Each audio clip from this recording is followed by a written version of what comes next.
बिस्मिल्लाहिर्रहमानिर्रहीम अस्सलाम वालेकुम। वेलकम टू एडेक्स मी यूट्यूब चैनल। मेरा नाम है रियाज नदीम और आज हमने पंजाब लैंड रेवेन्यू एक्ट की सेक्शन नंबर 59 से 69 तक जनरल असेसमेंट के जो भी सेक्शंस हैं उनको कंप्लीट करना है। तो सबसे पहले ओवरव्यू देता हूं। ओवरव्यू से पहले अगर आपने चैनल सब्सक्राइब नहीं किया तो फौरन कर लें और इसको अपने दोस्तों तक भी शेयर कीजिए। ओवरव्यू इसका यह है कि 59 के अंदर सेक्शन 59 के अंदर बताया जाता है कि जो असेसमेंट की इंस्ट्रक्शंस हैं या इसके जो कवानीन हैं वो किस तरह से बनेंगे, ठीक है। उसके बाद मोड ऑफ डिटर्मिनिंग असेसमेंट है। असेसमेंट के मोड क्या होंगे, यानी किस तरह से असेसमेंट पास होगी, उसका प्रपोजल कौन बनाएगा, कहां से पास होगी, कौन ऑर्डर करेगा, और उसके बाद इसकी अनाउंसमेंट कैसे होगी। और इस असेसमेंट के अंदर कुछ और प्रोविजंस भी हैं कि किन किन जो स्टेट के सर्कल्स की किस तरह से असेसमेंट होगी। और 62 में एप्लीकेशन है कि अगर कोई लैंड ओनर अपनी लैंड की असेसमेंट पर मुतमिन नहीं है तो वो अपील कर सकता है, और अगर अपील का टाइम गुजर गया है तो वो फिर कंफर्म हो जाएगी असेसमेंट और उसका ड्यूरेशन भी कंफर्म हो जाएगा, ठीक है। उसके बाद है ये ड्यूरेशन जो पुरानी जमीन काश्त होती आ रही है उसका 25 ईयर्स, और जो नई काश्त काबिल काश्त बनाई जाएगी उसका 10 से 25 साल होगा। 65 में बताया गया है कि नई असेसमेंट आने तक पुरानी असेसमेंट इन इफेक्ट रहेगी। और 66 में बताया गया है कि अगर कोई बंदा लैंड रेवेन्यू पे नहीं करता, रिफ्यूज कर देता है, तो उसका तरीकाकार क्या होगा, किस तरह से वो लैंड रेवेन्यू वसूल किया जाएगा। 67 में बताया जाता है कि अगर एक से ज्यादा ऑनर्स हैं किसी लैंड के तो सबके ऊपर बराबर तकसीम होगा लैंड रेवेन्यू, उसमें क्या तरीकाकार अपनाया जाएगा। और इसके अंदर जो नई जमीन काबिल काश्त बनाई जा रही है उस पे कितनी देर के लिए किस तरह से लैंड रेवेन्यू लिया जाएगा वो भी थोड़ा सा बताया गया है। और 68 में बताया गया है कि अगर एक से ज्यादा ऑनर्स हैं किसी लैंड के और सब पे जो डिस्ट्रीब्यूशन आई है लैंड रेवेन्यू की उससे कोई बंदा मुतमिन नहीं है। पहले हमने बात की है कि एक बंदे के ऊपर जो इम्पोज किया गया है टैक्स, उससे अगर कोई बंदा उस असेसमेंट से जो है वो उस तशखीस से मुतमिन नहीं है तो वो अपील करेगा। और अब यहाँ पे है कि अगर ग्रुप ऑफ स्टेट्स है और उसमें से जो डिस्ट्रीब्यूशन ऑफ लैंड रेवेन्यू हुई है उससे कोई बंदा मुतमिन नहीं है तो वो अपील करेगा, ठीक है।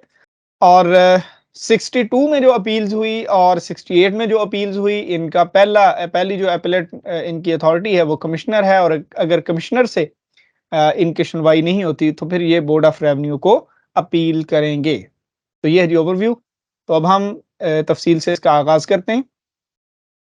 आगाज से पहले एक चीज को समझ लें कि असेसमेंट क्या है और ये किस लिए होती है। आपने 8-10 बार असेसमेंट का वर्ड सुन लिया, और फिर असेसमेंट का ड्यूरेशन, और फिर असेसमेंट के तहत टैक्स लगता है। एक्चुअल में जो रेवेन्यू अफसरान है ना, वो जमीनों को असेस करते हैं, उनकी तशखीस करते हैं कि कहाँ पे कितनी फसल काश्त होती है। कितनी फसल काश्त जो होती है उससे उनका सरोकार क्या है, उससे उन्होंने जनाबे वाला रेवेन्यू लेना है, टैक्स लेना है। अब जब टैक्स लेना है तो वो किस हिसाब से लेना है, उस हिसाब को हम असेसमेंट कहते हैं। ये है वो असेसमेंट। उसमें ये है कि ग्रुप ऑफ सर्कल्स की हो सकती है, इंडिविजुअल की जो लैंड होती है उसकी भी असेसमेंट होनी है, इनकी अपीलें, इनका प्रोसीजर, और अगर कोई नहीं टैक्स देता तो उसको कैसे निपटना है बोर्ड ऑफ रेवेन्यू ने थ्रू रेवेन्यू अफसरान। 59 को देखते हैं। Notification of intended reassessment and instructions as to principles. देखें, असेसमेंट एक बार हुई, दोबारा फिर होगी। नॉर्मली इसका पीरियड होता है 25 साल। असेसमेंट का पर्पस बता दिया गया क्योंकि यहां से तशखीस करके, अंदाजा लगा के, एस्टिमेट लगा के रेवेन्यू कलेक्ट करना है बोर्ड ऑफ रेवेन्यू ने, इसलिए ये असेसमेंट की जाती है। नंबर 1 है कि असेसमेंट्स ऑफ लैंड रेवेन्यू में बी जनरल और स्पेशल। या तो करीब करीब की जमीनों पे एक खास टर्म के लिए जिस तरह 25 साल के लिए होती है वो होगी, या फिर स्पेशल केसेस में स्पेशल असेसमेंट होगी। आज हमने डील करना है सिर्फ जनरल असेसमेंट को, ठीक है। कल हम देखेंगे स्पेशल असेसमेंट क्या होती है।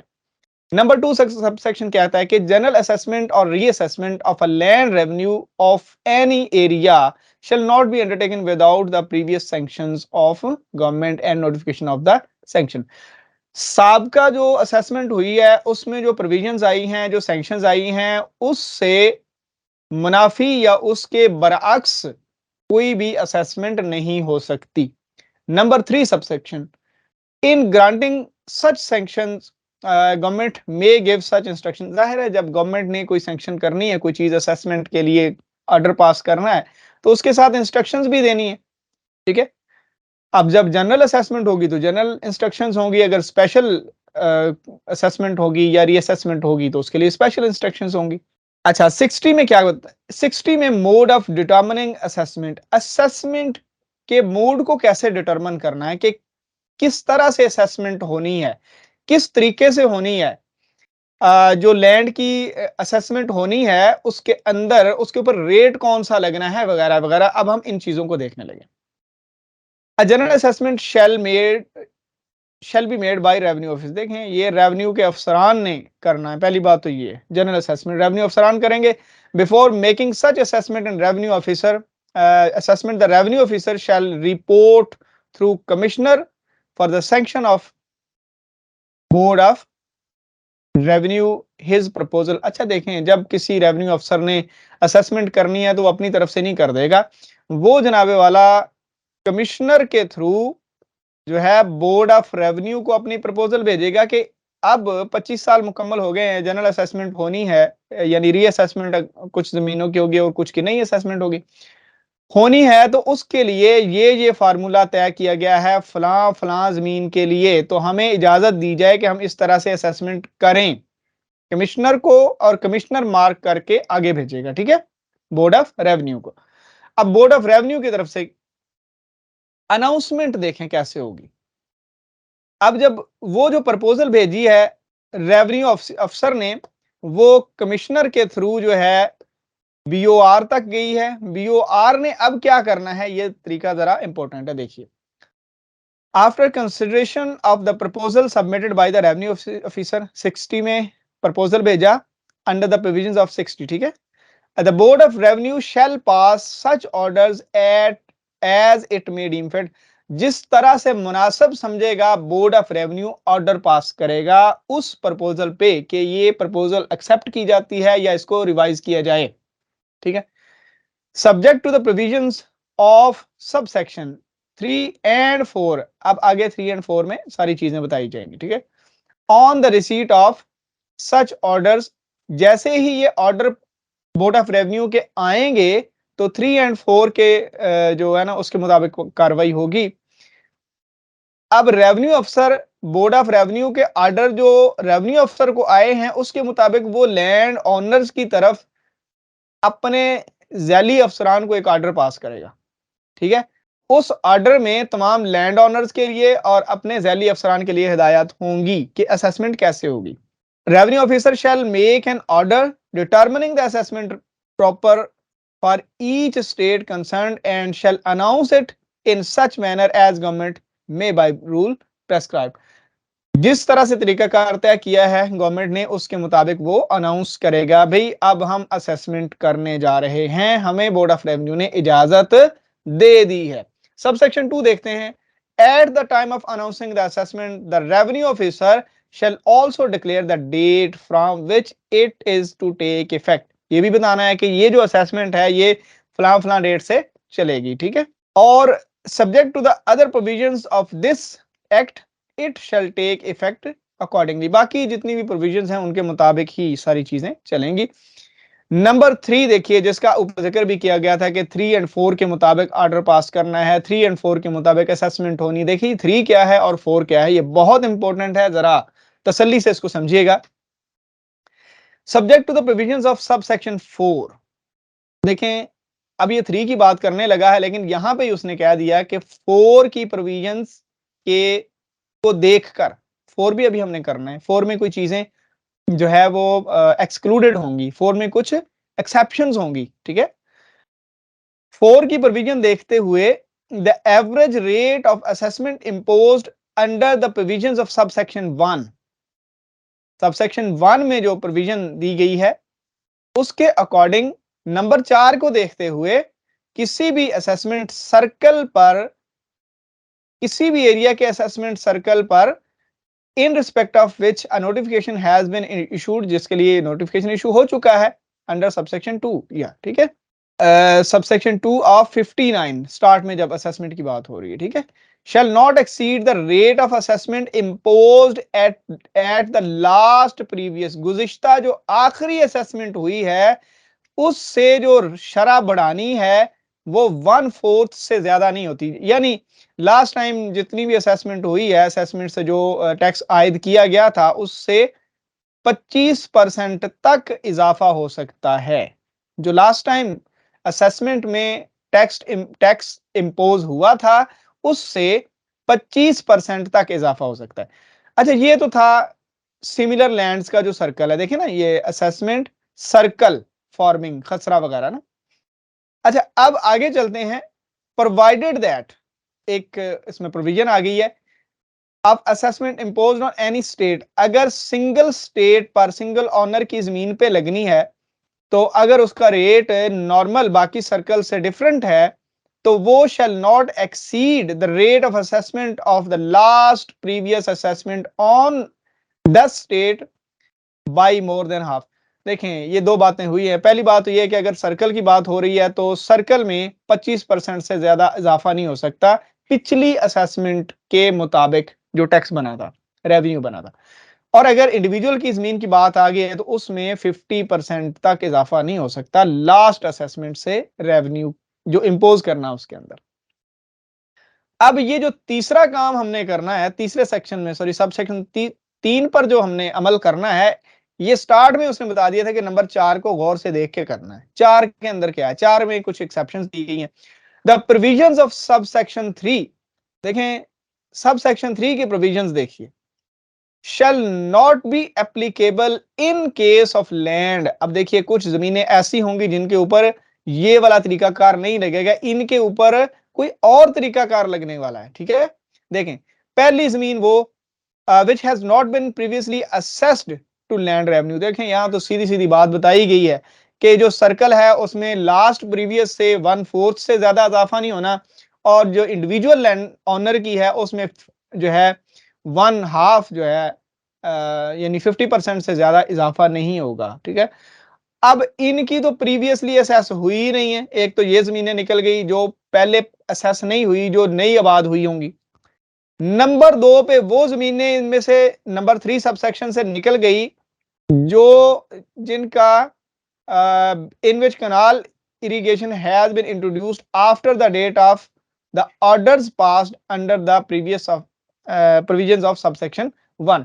नंबर सबसेक्शन 1 में बताया गया था कि ऑर्डर पास हुए, तो अगर वो ऑर्डर पास हुए होने के बाद इन्होंने इनको कैनाल जो है इंट्रोड्यूस हुई है, कैनाल सिस्टम, तो इन पर भी उस तरह से नहीं लगेगा टैक्स।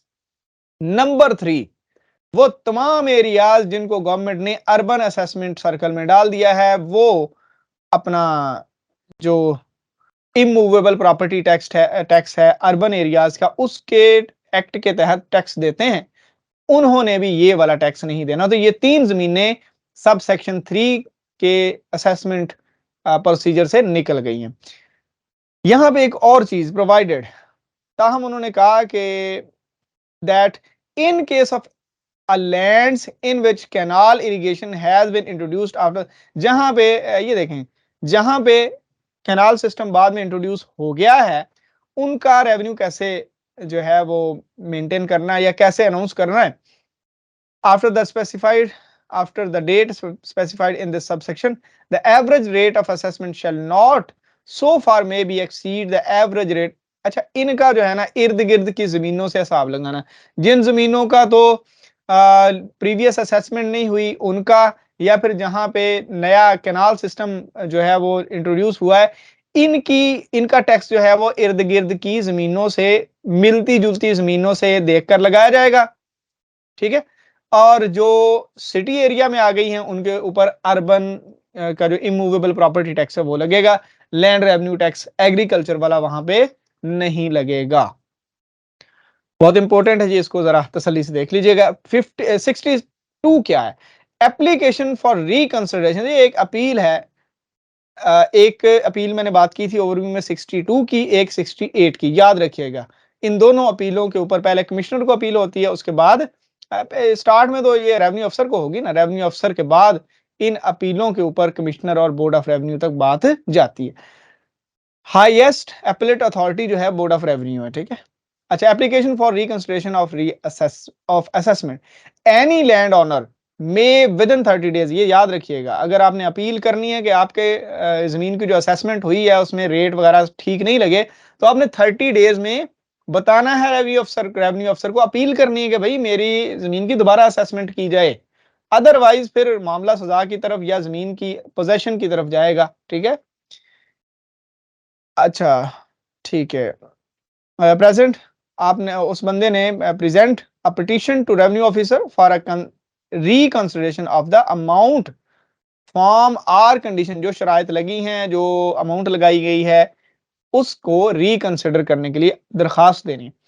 नंबर 2 पे, the order pass by revenue officer on the petition shall set forth his reasons, जिस तरह भी पास करना है उसको आप एक्सेप्ट किया गया है या रिफ्यूज किया गया, उसके ऊपर मार्क्स रिमार्क्स जो हैं वो पास होंगे, ठीक है, रीजन लिखी जाएगी। नंबर 63 सेक्शन देखते हैं, confirmation and duration of assessment. देखिए जी, आपके पास 30 डेज का टाइम है। 30 डेज में अगर आपने अपील नहीं की तो अब ये असेसमेंट जो है अपने ड्यूरेशन के साथ कंफर्म होने जा रही है, याद रखिए। इसके बाद अगर आप कहेंगे मैंने नहीं देना, तो आपकी जमीन बोर्ड ऑफ रेवेन्यू अपने कब्जे में लेगा किसी खास वक्त के लिए। Confirmation and duration of assessment. An assessment, the undertaking of which has been sanctioned under the provisions of section 59. 59 में जो सेक्शन प्रोविजंस पास हो गई हैं, गवर्नमेंट ने पास कर दी हैं, बोर्ड ऑफ रेवेन्यू ने पास कर दी हैं, गवर्नमेंट की प्रायर परमिशन या प्रायर प्रोविजन के साथ, shall not be considered final। देखिए जी, इसके अंदर फिर एक प्रोविजन रखी गई है, ये अभी फाइनल होने का प्रोसेस चल रहा है, तब तक फाइनल नहीं होंगी। देखें, बोर्ड ऑफ रेवेन्यू ने आपकी प्रपोजल पास की, रेवेन्यू अफसर की, आपने फिर उसके मुताबिक ऑर्डर पास किया, सारे मोड्स या जो भी रेट वगैरह लगा दिया, वो एक बार फिर कंफर्म होगी, बोर्ड ऑफ रेवेन्यू उसको अगेन पास करेगा कि ठीक है जी, आपने जो प्रपोजल दी थी हमने आपको इजाजत दे दी थी, अब जो आपने असेसमेंट का मोड सेलेक्ट किया है, असेसमेंट का प्रोसीजर सेलेक्ट किया है, जो रेट जिस जिस जमीन के लिए सेलेक्ट किया है, हम उसको ओके करते हैं। जब तक बोर्ड ऑफ रेवेन्यू ओके नहीं करेगा, रेवेन्यू अफसरान उसके ऊपर प्रोसीड नहीं कर सकते, ठीक है। नंबर 2 में देखिए, ये इसलिए था क्योंकि एक अभी दरवाजा खुला रखना है अपील के लिए, एक प्रोविजन के लिए दरवाजा अभी खुला रखना है, ठीक है। At any time before an assessment is so confirmed, जब तक कंफर्म नहीं हो जाती, द कमिश्नर और बोर्ड ऑफ रेवेन्यू में subject to the provisions of sub section 3 के मुताबिक जो भी वो प्रोविजंस देना चाहें, इसके अकॉर्डिंग वो उसको मॉडिफाई कर सकते हैं, इन प्रोविजंस को किसी भी तरीके से, ठीक है। कंफर्मेशन के प्रोसेस में ये एक दरवाजा अभी खुला रखा था। आगे देखिए, इसमें मॉडिफिकेशन क्यों करनी है। देखें, एक दरवाजा लैंड ओनर की अभी खुला है, ठीक है, इसके बाद ये फाइनल हो जाएगा, ये क्लोज हो जाएगा, ये अपील का रास्ता बंद हो जाएगा। Before N enhancement is ordered, जब बिल फर्ज जो है 1000 किसी खास यूनिट के लिए अगर टैक्स रखा गया, इसको अगर बढ़ा दिया गया, 1250 कर दिया गया फिलहाल, तो ये इस एनहांसमेंट को जब पास कर दिया गया, रेवेन्यू अफसर ने प्रपोजल भेजी, बीओआर ने पास कर दी, रेवेन्यू अफसर ने उसका मोड ऑफ असेसमेंट बनाया, फिर वो बोर्ड ऑफ रेवेन्यू से पास होने के लिए गया हुआ है। इसके दौरान उसकी कंफर्मेशन से पहले, before N enhancement is order, अगर एनहांसमेंट ऑर्डर की गई है, the provisions of sub section 2 के अंदर जो बात हुई थी, द कमिश्नर और बोर्ड ऑफ रेवेन्यू, ये दो अथॉरिटीज ऐसी हैं, एज द केस में भी, जो भी इनमें से चाहे या जिस तरह से भी केस पुट अप हो, shall cause reasonable notice to be given to the land owner, ये लैंड ऑनर को प्रोक्लेमेशन पब्लिश करवा सकता है, करवाएगा, ठीक है। ये कहेगा कि इन सबको इश्तिहार दिया जाए, जो सेक्शन 26 में बताया गया था, ये गालबन पहले या दूसरे लेक्चर में मैंने बताया था कि जो इश्तिहार होता है, देखें प्रोक्लेमेशन वो कैसे होगी, ढोल बजा के या पब्लिकेशन से या ऐलानात करके, जैसे भी, ठीक है। तो उस तरह से बोर्ड ऑफ रेवेन्यू और कमिश्नर करवाएगा to show cause in petition address, और जिन लैंड ऑनर्स को एतराज होगा उनसे पिटीशन ली जाएगी, उनको एड्रेस किया जाएगा रेवेन्यू अफसरान के थ्रू कि why the propose enhancement should not be order, कि क्यों 1000 को 1250 ना किया जाए, बताइए जी क्या मसला है। और उसके बाद रेवेन्यू अफसर shall enquire into any objection raise, वो देखेगा, गौर करेगा उसके ऊपर किसी लैंड ऑनर की तरफ से जो भी एतराज आएगा, और उसको सबमिट करेगा कहां पे, कमिश्नर साहब को या फिर बोर्ड ऑफ रेवेन्यू को, जिसने भी नोटिस लिया है। ये देखें ना, बोर्ड ऑफ रेवेन्यू ने नोटिस लिया है तो दरखास्तें आएंगी रेवेन्यू अफसर के पास, रेवेन्यू अफसर जाके बोर्ड ऑफ रेवेन्यू को कहेगा, सबमिट करवाएगा। अगर कमिश्नर के पास दरखास्तें आए, कमिश्नर ने इसका नोटिस लिया तो इसकी रिपोर्ट कमिश्नर को जाएगी, और जो फिर वो जो भी ऑर्डर करेंगे वो फाइनल होगा। अब असेसमेंट फाइनल होने लगी है, ठीक है।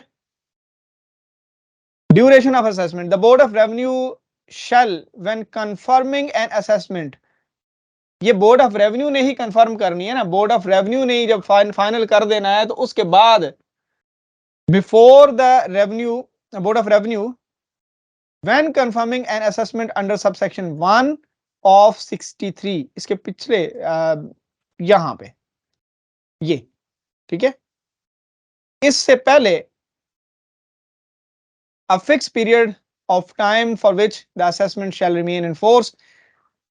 देखिए जरा इसका जब ये कंफर्म करेगा तो किस तरह से होगा ये कंफर्म, और इसका इफेक्ट क्या होगा। नंबर 2 सबसेक्शन में द पीरियड इसका 25 इयर्स होगा। नॉर्मल पीरियड हमेशा जो असेसमेंट का है वो 25 इयर्स होगा।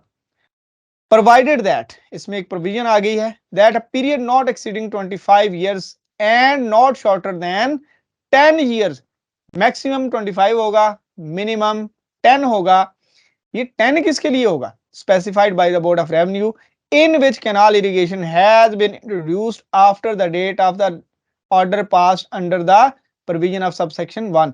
देखें जो जो जमीन नई नई आबाद हुई है या जहां पे कैनाल सिस्टम नया नया आया है उसके लिए शॉर्ट टर्म रखी जा सकती है। हो सकता है उसकी जो है पैदावार अभी इतनी ज्यादा जो है वो एस्टिमेशन में आने वाली ना हो, ठीक है।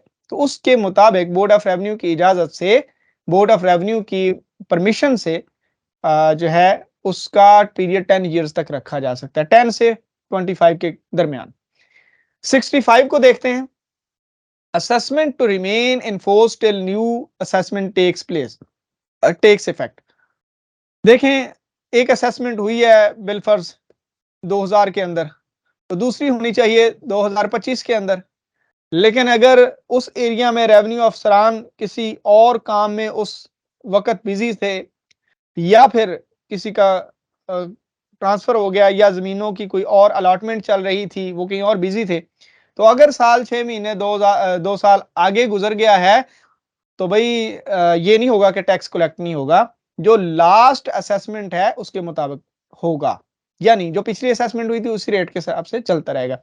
At any time within 90 days, sorry notwithstanding the expiration of the period fixed for the continuance of an assessment under the last foregoing section, पिछले के मुताबिक जो 25 साल पूरे होने हैं, the assessment shall remain in force till a new assessment takes effect, जब तक नई नहीं हो जाती पुरानी के मुताबिक टैक्स होगा।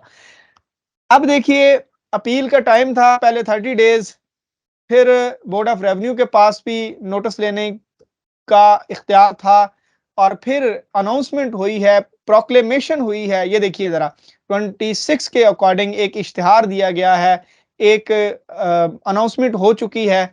अब देखिए अगर कोई बंदा कहता है मैंने टैक्स नहीं देना तो फिर क्या होगा, refusal to be liable for assessment and consequences they. कोई बंदा कहता है कि ये असेसमेंट जो है ना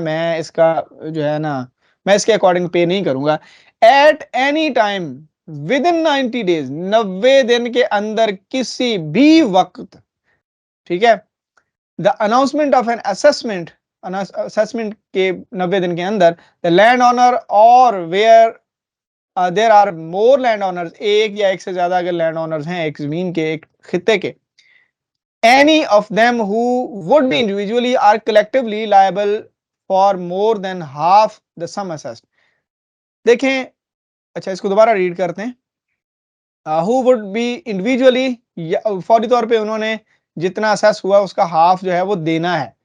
may give notice to the revenue officer of refusal to be liable for the assessment। देखें, जितने वक्त में उन्होंने हाफ उसका पे करना है उसके अंदर अंदर वो बता सकते हैं जी हम इसका पे नहीं कर सकते, रिफ्यूज कर रहे हैं जी, तो फिर क्या होगा?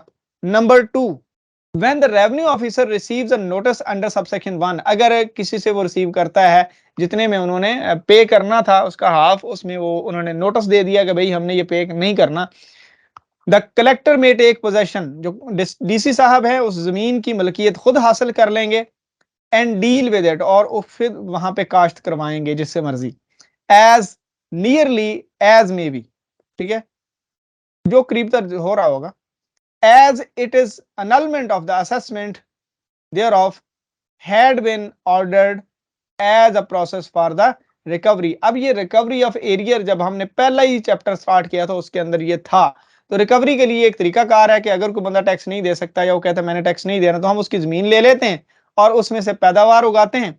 जमीन पैदावार जब देती है तो वहां से अपना रेवेन्यू इकट्ठा करके बाकी हम उसको एज अलाउंस दे देते हैं। अलाउंस कैसे देना है उसका तरीका ये दर्ज है।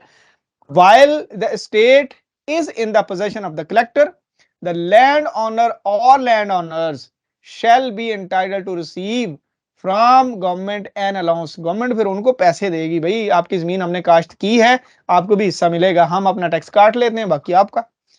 To be fixed by the board of revenue, जो भी बोर्ड ऑफ रेवेन्यू कहे। बोर्ड ऑफ रेवेन्यू कैसे कहेगा? बोर्ड ऑफ रेवेन्यू कहेगा जनाब कि which shall not be less than 50, total जो वहां की आमदन आई है उससे 50% से जो है वो ज्यादा होगा, और 75% से 75% से कम होगा। 50 से 75 के दरमियान जो है वो अलाउंस बनेगा लैंड ओनर्स का, बाकी 25% में से खर्चा वगैरह और दूसरा जो है टैक्स जो है वो कलेक्ट कर लिया जाएगा। 67 देखिए, पहले हमने बात की थी कि जो असेसमेंट सर्कल्स होते हैं उनमें और फिर जो इंडिविजुअल की जमीन, दोनों तरह से टैक्स जो है वो इंपोज किया जाता है। इंडिविजुअल का तो हमने देख लिया कि एतराज जो था उसने जाके बोर्ड ऑफ रेवेन्यू को, सॉरी रेवेन्यू ऑफिसर को जो है वो पिटीशन दायर की। 67 में ये है कि अगर लैंड ओनर्स हैं तो उनमें से जो डिस्ट्रीब्यूशन हुई है स्टेट की असेसमेंट में जो रेट लगा है, किसी एक बंदे को एतराज हो गया, distribution of the assessment of an estate over the holdings comprised therein, एक से ज्यादा लोग। If the assessment announced under section 61 में क्या था ये देखिए। 61 में ये सारा कुछ है कि सर्कल की फॉर्म में, इंडिविजुअल की फॉर्म में, ठीक है। तो यहां से अब देखिए कि किस तरह से डील किया जाता है। 61 में is in whole or in part, या तो वो सर्कल की फॉर्म में था उसका कुछ हिस्सा बन रहा है, या फिर होल, या फिर वो इंडिविजुअली उसके ऊपर जो लगा है tax fix assessment of an estate for a term of years, the revenue officer shall before the date on which the first instalment thereof become payable, जब पहली किस्त उसकी पेएबल होनी है उससे पहले make an order distributing it over the several holding, तो एक से ज्यादा होल्डिंग जितनी भी हैं उन सब में तकसीम किया जाएगा इसके ऑर्डर को। डिस्ट्रीब्यूशन ऑफ असेसमेंट का जो ऑर्डर पास होना है, ठीक है। असेसमेंट सर्कल में जितने भी लोग होंगे उन सबको ये ऑर्डर तकसीम किया जाएगा in the state and make a publish a record of the distribution, और बताना है कि कहां कहां पे इसकी डिस्ट्रीब्यूशन हो चुकी है। The collector may for sufficient reasons make an order receiving that record at any time while the assessment continues to be in force। तो कलेक्टर साहब जो हैं वो sufficient reason के साथ ऑर्डर जो है वो पास कर सकते हैं उसकी रिवीजन के, किसकी रिवीजन के, ये जो असेसमेंट के डिस्ट्रीब्यूशन का ऑर्डर पास हुआ है। नंबर 3 है कि if the assessment announced under section 61 announce हो चुकी है, is in the form of rates chargeable according to the results of each year और हार्वेस्ट। देखें, या तो सालाना होगी या हर फसल, हमारे यहाँ 2 फसलें काश्त होती हैं, तो फसल की जब उठाई जाती है उसको हार्वेस्ट किया जाता है, तो हार्वेस्ट टू हार्वेस्ट होगी वो, ठीक है, या फिर ईयर टू ईयर उसकी असेसमेंट जो है उसके हिसाब से रेट लगेगा। As the condition of the assessment में require make a publish not later than 1 month before the first instalment of the land revenue falls due. जब असेसमेंट के अकॉर्डिंग होना है पेएबल पहली किस्त ने, तो पहली किस्त से कम 30 दिन पहले इसको पब्लिश करवाया जाएगा कि इस डेट को असेसमेंट जो है वो इन्फोर्स हो रही है और इस रेट के मुताबिक अपनी किस्तें जमा करवा दें। अब यहां पे एक एक्सेप्शन देखिए, not with standing anything contained in the section, जो भी इस यहां पे हुआ है डिस्कस, एरिड लैंड, ये एक नई जो काबिल काश्त जमीन बनाई जाती है, एरिड लैंड वेयर कल्टीवेटेड और वेदर कल्टीवेटेड और नॉट, कोई ऐसी जमीन जो काबिल काश्त नहीं है यहाँ पे इरिगेटेड, अनइरिगेटेड और बैरन के हमने डेफिनेशंस पढ़ी हुई हैं, तो चलें इसको अनइरिगेटेड फिलहाल कह लें, उसके ऊपर कुछ काश्त किया गया है या नहीं किया गया। यहाँ पे एरिड का वैसे बता दिया गया कि जहाँ पे कैनाल सिस्टम जो है वो इंट्रोड्यूस्ड नहीं होता, ठीक है, तो उसके मुताबिक इन विच वेल और ट्यूबवेल, ये वाली फैसिलिटीज जो हैं वो या तो लैंड ओनर ने दी हैं या फिर टेनेंट ने खुद लगा ली हैं। कोई ऐसी जमीन थी जहां पे पानी का कोई जरिया ही नहीं था, तो वहां पे ट्यूबवेल वगैरह अब लग चुका है for a period not less than 4 years। अगर 4 साल तक नई फैसिलिटीज जो ट्यूबवेल की या वेल की है उस से 4 साल तक उस जमीन का जो लैंड रेवेन्यू है वो हायर रेट पे नहीं लिया जा सकता, ये बताई गई है बात, ठीक है, उससे कम लिया जाएगा, थोड़ा उसको फैसिलिटेट किया जाएगा। यहाँ पे एक्सप्लेनेशन दी हुई है एरिड लैंड की के for the purposes of this subsection only such land shall be deem to be arid land in which canal irrigation has not been introduced, जहां पे नहरी निजाम नहीं होता। 68 को देखते हैं जी। 68 में कहा गया कि application for amendment of the distribution of an assessment, assessment की जो डिस्ट्रीब्यूशन हुई है उसके अंडर एप्लीकेशन होगी अमेंडमेंट की, एतराजात की, ठीक है। एनी पर्सन अफेक्टेड, किसी बंदे को, कोई मुतासरा बंदा है affected by a record under subsection 1 and 3 of the last foregoing section, इसके अकॉर्डिंग, और बाय द रिवीजन, या फिर रिवीजन किसी ने कर दी है तो उससे उसको जो मुतासर हो गया है, विद इन 30 days, अब 30 डेज के अंदर अंदर आपने पे करवानी है ना अपनी किस्त, तो अगर नहीं देनी है तो 30 डेज के अंदर अंदर आप बताएंगे, ठीक है, within 30 days from the date of publication of the record, जो इश्तेहार आया है उसके 30 डेज के अंदर अंदर present a petition to the revenue officer for a reconsideration of the record so far as it affects him, जिस तरह से जितनी जमीन का जिस हिस्से का उसको एतराज है वो उसकी एप्लीकेशन देगा। उसके ऊपर क्या होगा, the order passed by the revenue officer on the petition shall set forth his reasons for, वो बताएगा जी इसको मैं एक्सेप्ट कर रहा हूं या फिर इसको रिफ्यूज कर रहा हूं, ठीक है। एपेलेट अथॉरिटी देखते हैं, appeals from orders under sections 60 and 68, 68 में भी अपील की बात हुई है और 62 में भी अपील की बात हुई थी, 62 and 68। An appeal from an order, किसी ऑर्डर के बाद जो उसके खिलाफ अपील आती है under the last foregoing section, इसमें कमिश्नर को जाएगी ना 62 में और 68 में। 68 लास्ट फोरगोइंग हो गया ना, इसमें या इससे पहले जो हमने 62 डिस्कस किया था, इन दोनों में जो अपील होगी वो जाएगी पहले कमिश्नर के पास, और अगर वो कमिश्नर से सेटिस्फाई नहीं होगा तो वो जाएगी बोर्ड ऑफ रेवेन्यू के पास। तो ये था जी आज का जनरल असेसमेंट का टोटल प्रोसीजर। उम्मीद है आप लोगों को इससे काफी फायदा हुआ होगा। तो बाकी लोगों के साथ भी इन चीजों को शेयर किया करें, किसी का भला हो जाएगा, आपको कोई दुआ देगा।